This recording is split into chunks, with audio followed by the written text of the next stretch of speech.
Well, good evening, everybody.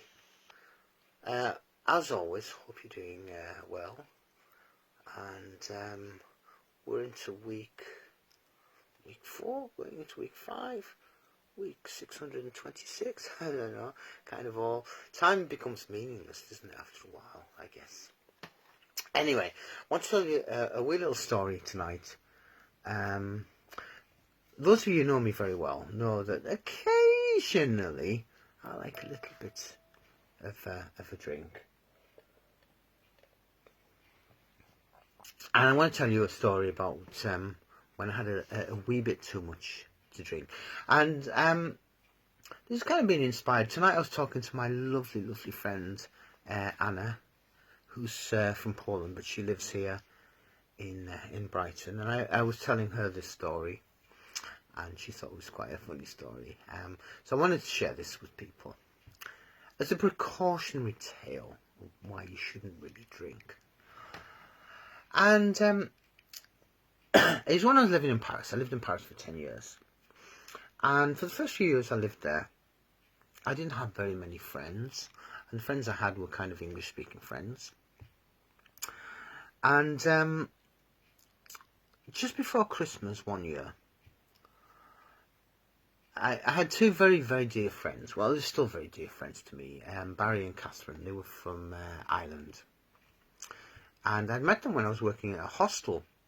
And it was funny because the first conversation we ever had, they would give him room number 33 in the hostel. And when they came to get the keys from me, I said, "You're in room 33? And they're like, yeah. I said, "Is this a joke? Did you just do this to make fun of you? Because, you might know, or might not know, that Irish people have an inability to pronounce the letters TH. So 33 becomes 33. Anyway, that's how we met. And they were both teaching English in Paris. If you can imagine Irish people teaching English. But they probably actually spoke better English than me. Anyway, it was coming up to Christmas. Catherine had already gone home to Dublin. And Barry was about to leave the next day. So, Saturday night before Christmas, I'm like, let's go out and have a few beers. Yeah, let's. So we had beer. Went back to my apartment, and we had a couple of bottles of wine.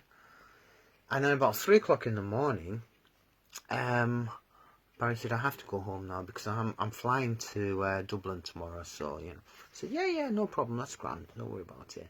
So off he went. 3 o'clock in the morning, as you do. I thought I should take the rubbish out now. Now, I lived on the first floor, and for my American friends, the second level. And I will say in my defence that the stairs were very, very rickety, very uneven. So I went to take the rubbish out, and I missed the second step, and I fell down the stairs, hit my head on the concrete floor at the bottom. Rubbish went everywhere. My glasses flew off. And I'm short-sighted, so without them I can't really see very much. And I'm scrambling around trying to find my glasses and everything. And I can't find them. So I'm like, going like this, back up the stairs into my apartment, get my phone. I ring up my friend Barry, who's just got home at this point. So he lives like 5 minutes away from me. I'm like, Barry, can you come back round? And he's like, what? I said, yeah, I can't find my glasses. And he's like, what do you mean? I said, I fell down the stairs. He's like, okay, don't move. I'm coming back round now. So he comes back round. By the time he gets there, I've found my glasses, got my glasses back on, and I'm sat on the bottom step. And he comes in and he looks at me.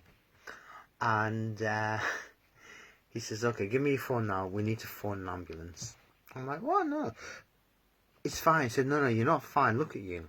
I had a white shirt on, but the white shirt was actually red because it was covered in blood. And I looked at the wall, and there was blood all over the wall because it was concrete floor, and I just banged that head on the floor. He said, I'm going to phone an ambulance now. So in France, you phone an ambulance, you get the pompiers. The pompiers, they're like the firemen, but they also act as paramedics as well. So we got out onto the street, and was sitting in a bus shelter waiting for the pompiers to arrive.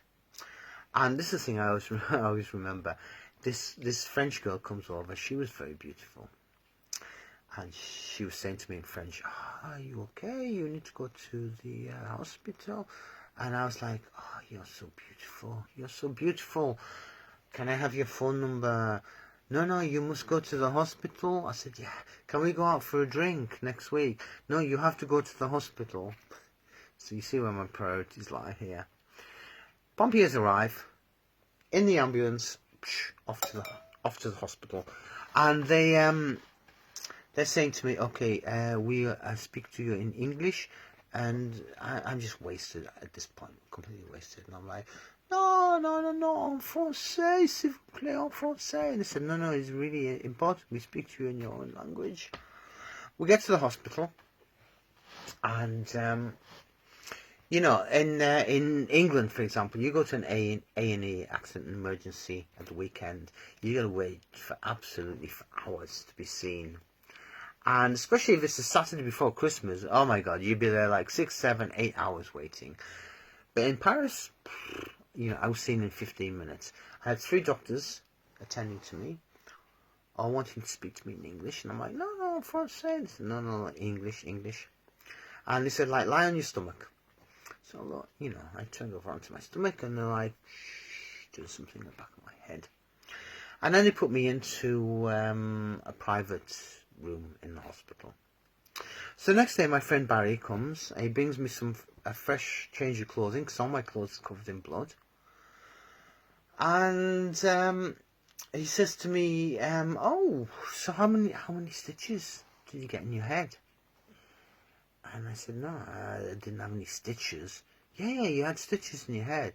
I said, "Look, I think I would know if I had stitches in my head."